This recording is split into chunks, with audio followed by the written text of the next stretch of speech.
엘리자베스는 조용하고 겸손한 소녀였으며 학교에서 우수한 학생이었습니다.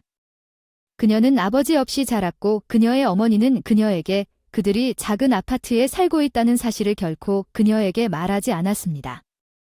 그 여자는 좋은 교육을 받지 못했고 같은 학교에서 청소부로 일해야 했습니다. 엘리자베스는 학생이었기 때문에 매일같이 소녀의 외모와 어머니의 일에 대해 비웃음을 퍼붓는 그부들의 끊임없는 조롱의 원인이 되었습니다.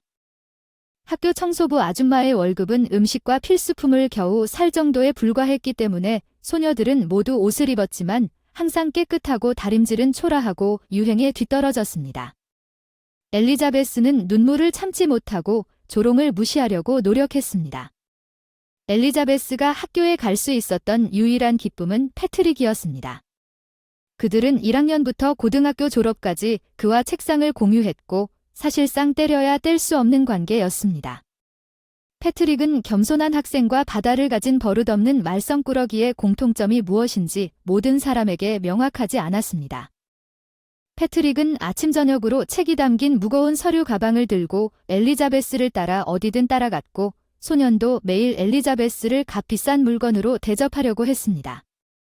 그리고 밝은색 포장에 담긴 맛있는 쿠키부터 한 번도 맛보지 못한 이국적인 과자까지 그런 배려는 종종 그녀를 매우 불편하게 만들었습니다. 엘리자베스는 항상 반 친구들이 그들을 신랑 신부라고 부르는 것을 비웃지 않기를 기다리고 있었습니다. 패트릭은 부유한 가정에서 자랐습니다. 아버지는 시장실에서 일했고 소녀는 아무것도 필요하지 않았습니다. 엘리자베스의 부모는 이 관계에 강력히 반대했으며 패트릭에게 그 소녀는 그와 어울리지 않는다고 끊임없이 말했습니다. 그들은 아들의 위대한 미래를 예측했으며 그들의 의견으로는 청소부 딸은 외아들의 아내인 척할 수 없었습니다. 패트릭은 부모님의 강의를 들었지만 엘리자베스와 계속 데이트했습니다. 그들은 졸업 후 바로 로스쿨에 지원하고 결혼하는 것이 엘리자베스의 선택에 따라가기로 오래전에 동의했습니다. 그녀는 항상 변호사가 되어 사람들이 정의를 얻도록 돕고 싶었지만 패트릭은 공부할 특별한 의향이 없어두며 연인과 계속 교제하기로 결정했습니다. 그는 부모님이 대학 등록금을 제출하는데 문제가 없을 것이라는 것을 알고 있었습니다. 그리고 젊은 부부는 몰래 결혼식을 준비하기 시작했습니다. 그들은 2개의 간단한 결혼 반지를 사서 아무도 그들을 막을 수 없을 것이라고 생각하면서 약속된 날짜를 초조하게 기다렸지만 패트릭의 친구 중 한 명이 비난을 했을 때 일이 계획대로 진행되지 않았습니다. 그의 어머니는 미래의 결혼에 대해 이야기했고 그녀는 즉시 머피 패트릭 부인의 어머니에게 소식을 전했습니다. 충격을 받은 여성은 불평등한 결혼을 허용할 수 없었고 결혼식 당일 그녀는 결혼식장으로 뛰어들었습니다. 당신 같은 사람은 내 아들의 아내가 될 수 없어요. 머피 부인은 엘리자베스의 얼굴에 화가 나서 소리쳤고 결혼 반지를 집어 먼 구석으로 던졌습니다. 여자는 패트릭의 팔을 잡고 말 그대로 그를 복도 밖으로 끌고 나갔고 엘리자베스는 남아 있었습니다. 원망에 멍하니 눈물을 흘리며 상처받은 소녀는 그 말 때문에 상처받은 것이 아니라 고등학교 때부터 익숙했던 그녀의 마음을 정말 아프게 한 것은 자신을 지켜주려는 노력조차 하지 않고 그냥 떠나버린 사랑하는 사람의 행동이었다. 패트릭의 부모는 엘리자베스와 패트릭이 다시는 서로 만나지 않도록 하려고 노력했고 그의 아버지는 인맥을 이용했고 며칠 후 패트릭은 반대편에 있는 대학에 공부하러 갔다. 그래서 엘리자베스는 그가 어디에 있는지도 몰랐지만 그 일이 있은 후 그녀는 매우 속상했지만 엘리자베스는 패트릭의 감정의 진실성을 심각하게 의심했습니다. 그녀는 성공적으로 입학 시험에 합격하고 대학에 등록했습니다. 엘리자베스는 공부에 완전히 몰두하여 훌륭한 성적을 거두었습니다. 패트릭은 학업이 잘 되지 않았다. 그 소녀는 종종 교육기관의 질서를 어겼고 수업을 빼먹고 싸움을 벌이고 너무 뻔뻔스러워졌기 때문에 어느 날 대학 교장은 참지 못하고 패트릭을 그 학교에서 쫓아냈다. 그의 아들에 대해 아버지는 뇌졸중으로 마비되어 가족의 재정 상황이 크게 흔들렸습니다.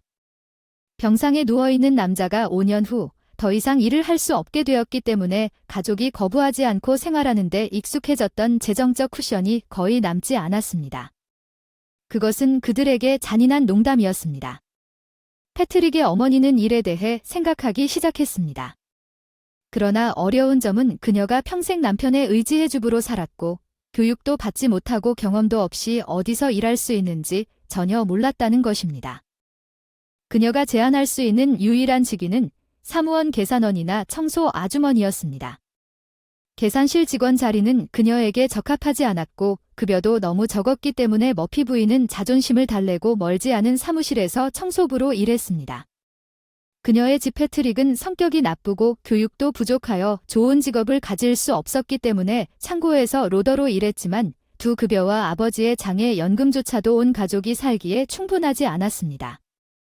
머피 부인의 차가 고장난 날, 그 차는 이미 낡았고 수리공은 머피 부인에게 수리 비용이 새 차를 사는 것보다 더 비쌀 것이라고 장담했습니다.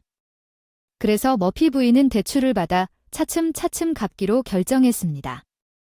계약서에 서명한 후 소득 증빙 없이 대출을 받은 그녀는 작은 글씨로 쓰여있는 대출기관의 이자율 변경 권리에 대한 조항을 즉시 알아차리지 못했지만 지불해야 하는 금액이 증가하자 첫 번째 지불 직후에 이를 깨달았습니다. 몇 번이나 가족의 예산이 그처럼 막대한 월 지불금을 감당할 수 없었고 곧 그들은 부채에 대해 아파트를 압수할 때 대출기관으로부터 연체와 위협을 받았습니다. 머피 부인은 그녀가 수많은 요청을 시도한 돈을 어디서 구할 수 있는지 미친 듯이 노력하기 시작했습니다. 휴일을 집에서 보내곤 했던 친구들과 지인들, 그녀가 받은 대가는 죄책감뿐이었고 어떤 사람들은 최근에 큰 물건을 샀고 돈이 부족하다고 간단히 보고했고 다른 사람들은 아무것도 생각하기도 전에 그냥 어깨를 으쓱하고 절망에 빠졌습니다. 머피 부인은 가장 가까운 관공서로 가서 변호사의 도움을 받기로 결정했습니다. 머피 부인이 사무실에 들어왔을 때 그녀는 거의 말을 할 수 없었습니다. 엘리자베스 아들의 전 애인은 값비싼 책상 뒤에 앉아 있었습니다. 그녀는 완벽하게 맞춤 제작된 양복을 입고 있었고 단정하고 아름다웠습니다. 여자는 자신의 아들이 점점 더 낮아지고 있는 동안 딸이 성공적으로 로스쿨을 마치고 높은 자격을 갖춘 수요 전문가가 될 수 있었다고 생각조차 할 수 없었습니다. 엘리자베스는 서류에서 고개를 들어 방문자에게 자리를 양보했습니다. 그녀는 자신의 실패한 어머니를 쉽게 알아볼 수 있었습니다. 시어머니 엘리자베스는 수년 전에 겪었던 굴욕을 잊을 수 없었지만 머피 부인이 집에 돌아왔을 때 도와주겠다고 약속한 문서를 여자의 말을 듣고 패트릭에게 모든 것을 말한 후 어떤 식으로든 흥분을 나타내지 않으려고 노력했습니다.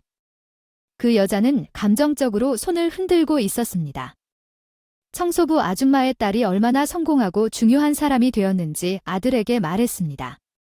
머피 부인은 사건이 끝난 직후 아들에게 엘리자베스와 화해하려고 노력하라고 제안했습니다. 그녀는 엘리자베스가 즉시 패트릭을 용서하고 기꺼이 동의할 것이라고 확신했습니다. 그 여자와 결혼하자 그 여자는 그런 관대한 제안을 거절할 수 있다는 생각조차 하지 않았고 그동안 엘리자베스는 실패한 친척을 도울 수 있었습니다. 그녀는 채권자의 불법적인 주장을 재빨리 입증하여 자신이 고급 전문가임을 보여주었고 받아들이지 않았습니다. 잠시 후 머피 부인에게 서비스 대가로 돈 머피 부인이 다시 법률 사무소에 갔지만 그녀는 패트릭과 엘리자베스를 데리고 갔습니다. 좋은 아침입니다. 우리는 과거에 대해 용서를 구하러 왔습니다. 우리가 잘못했지만 당신은 원한을 품지 않을 것입니다. 당신 이제 나는 당신들 둘이 결혼하는 것이 마음에 들지 않습니다. 당신은 이제 교육받은 여성입니다. 그러한 무례함과 자신감으로 인해 모든 사람에게 존경을 받고 있습니다. 엘리자베스는 즉시 할 말조차 찾지 못했습니다. 특히 조용한 패트릭에게 다시 충격을 받았습니다.